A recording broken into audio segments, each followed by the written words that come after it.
I wouldn't be asleep for quids. So these three themes, these three essays and talks that the Pen Free Voices project is looking at are restraints on freedom of expression.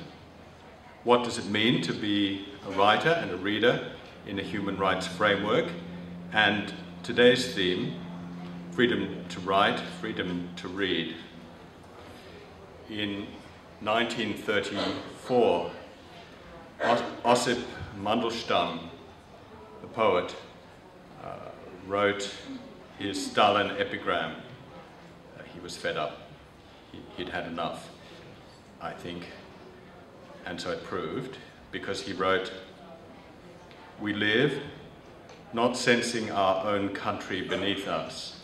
10 steps away, they evaporate our speeches. But where enough meet for half conversation, the Kremlin mountain man's our occupation. They're like slimy worms, his fat fingers, his words as solid as weights of measure. In his cockroach moustaches, there's a beam of laughter, while below his top boots gleam. Round him a mob of thin-necked henchmen, he toys there with the slavery of half men. Whoever whimpers, whoever warbles a note, whoever meows, he alone prods and probes. He forges decree after decree like horseshoes in groins, foreheads, in eyes and eyebrows. Wherever an execution's happening, though, there's raspberry and the Georgian's giant torso."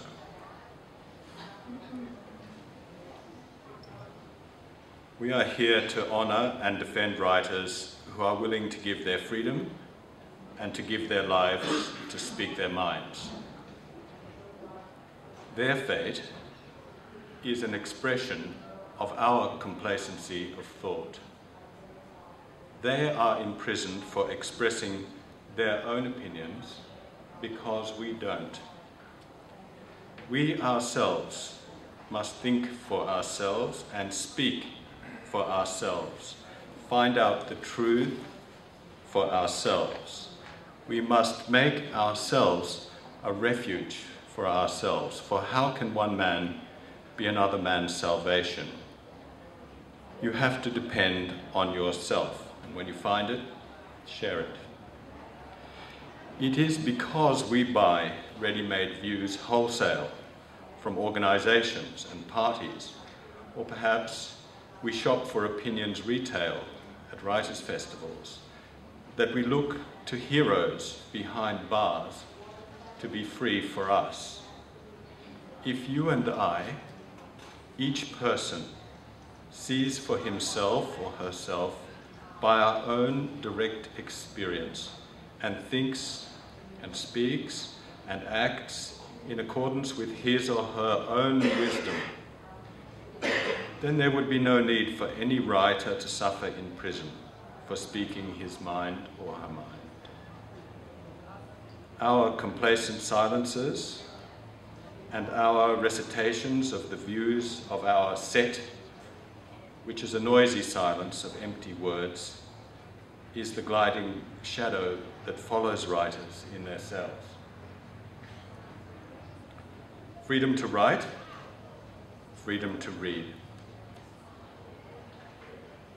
Antony Loewenstein is an independent writer, a freelance journalist, author, documentarian, photographer and blogger, author of My Israel Question and The Blogging Revolution. He's also well known for his important chapter in Not Happy John.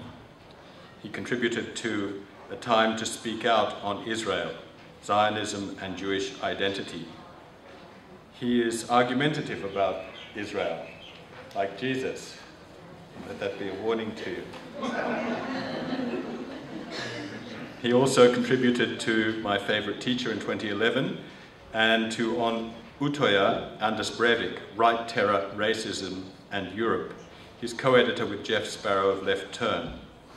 He is presently writing a book and a documentary on disaster capitalism and privatization. Look for it next year. And on a work after Zionism. Antony speaks at universities where happily we bump into each other, and he speaks regularly around the world on television, radio, and fortunately for us all today, at writers' festivals. Antony Loewenstein.